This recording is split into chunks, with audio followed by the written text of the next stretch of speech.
Assalamualaikum. Hai, jumpa lagi di channel YouTubeku Kreasinya J. Jangan lupa di subscribe ya. Terima kasih.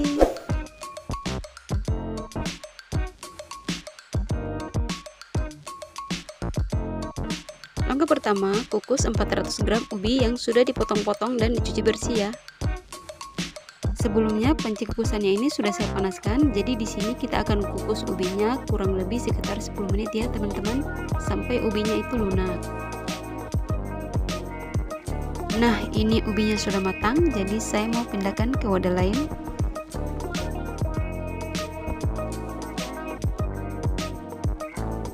Selanjutnya hancurkan ubi. Di sini saya gunakan sendok. Jadi akan saya hancurkan tidak sampai halus sekali teman-teman, karena ini nanti akan saya blender kembali.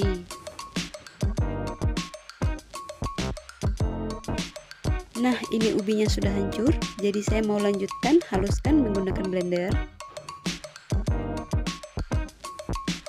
Siapkan blender dan masukkan 1 butir telur. Masukkan 250 gram gula pasir.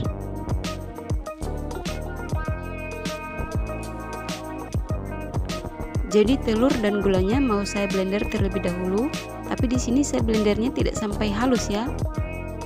Hanya sebatas tercampur saja. Oke, segini saja sudah cukup. Selanjutnya masukkan 300 gram tepung terigu. Di sini saya mau memasukkan separuhnya dulu ya teman-teman, karena mau di blender semua ini kebanyakan. Dan saya takut nanti blendernya jadi rusak, teman-teman.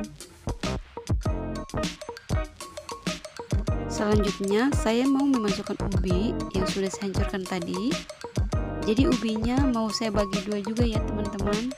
Sisa ubi ini mau saya gabungkan dengan sisa tepung terigu tadi. Kemudian nanti akan saya blender setelah ini selesai. Tuang sebagian 700 ml santan.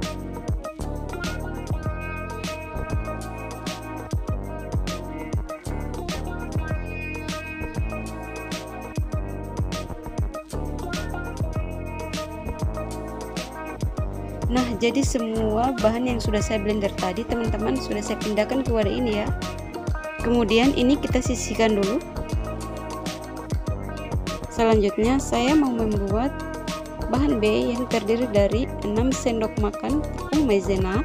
Takarannya seperti ini ya teman-teman.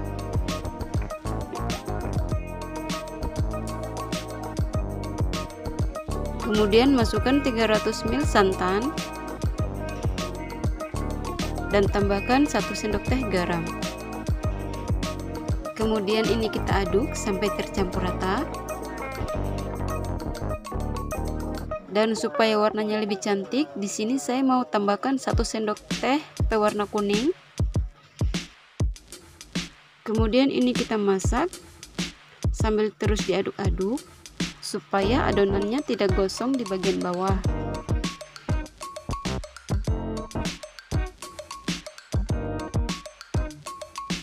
Selagi masih panas, angkat lalu campurkan dengan bahan A.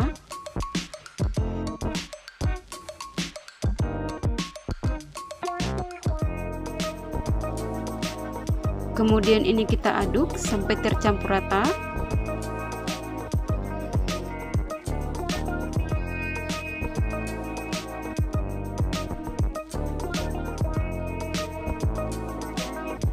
Nah, setelah ini tercampur rata, maka kita sisihkan dulu. Selanjutnya kita akan mempersiapkan bahan C. Masukkan 50 gram tepung terigu. Masukkan sejumput garam. Lalu masukkan 300 ml santan.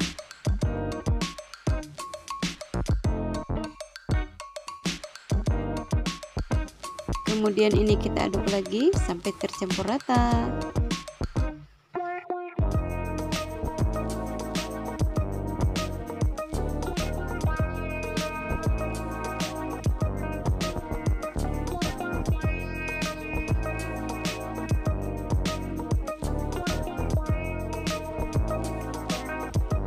Selanjutnya ini kita masak lagi sambil terus diaduk-aduk agar tidak gosong di bagian bawahnya ya teman-teman.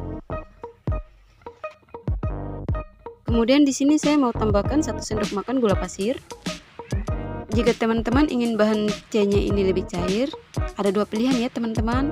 Bisa kurangi tepung terigunya, atau teman-teman mau tambahkan santan juga boleh. Terserah ya mau pilih yang mana. Dan untuk saya sendiri lebih sukanya kental kayak gini ya teman-teman. Oke, sebelumnya cetakannya sudah saya siapkan, sudah saya olesi dengan minyak goreng tipis-tipis.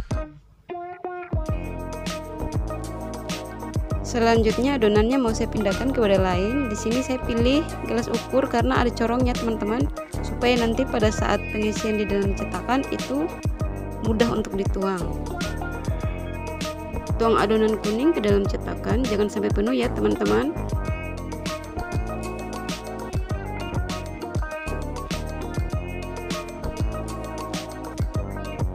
Oke, untuk bahan C-nya saya masukkan ke dalam botol.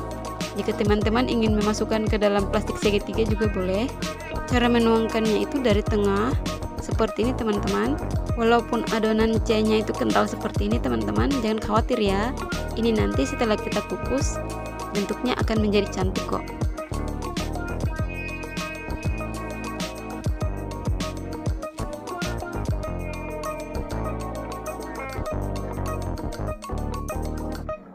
Selanjutnya, jika air kukusan sudah mendidih, maka masukkan cetakan ke dalam panci kukusan. Kemudian kita kukus selama kurang lebih 15-20 menit. Jangan gunakan api sedang atau besar ya teman-teman, karena nanti adonan nona manisnya ini bisa meluber dan kue nona manisnya auto hilang cantiknya. Jadi gunakan api yang paling kecil ya. Nah, ini kuenya sudah matang, jadi sudah bisa kita keluarkan dari dalam panci kukusan.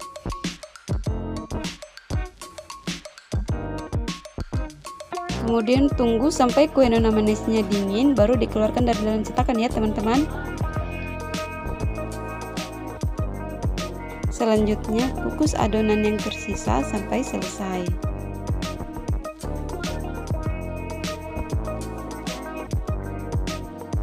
Nah, inilah hasilnya. Untuk satu resep ini menghasilkan 44 kue nona manis, dan insya Allah ini rasanya enak.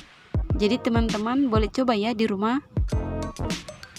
Oke, sekian dulu video dari saya. Semoga teman-teman suka dengan resepnya. Apabila ada kesalahan kata, mohon dimaafkan. Wassalamualaikum warahmatullahi wabarakatuh.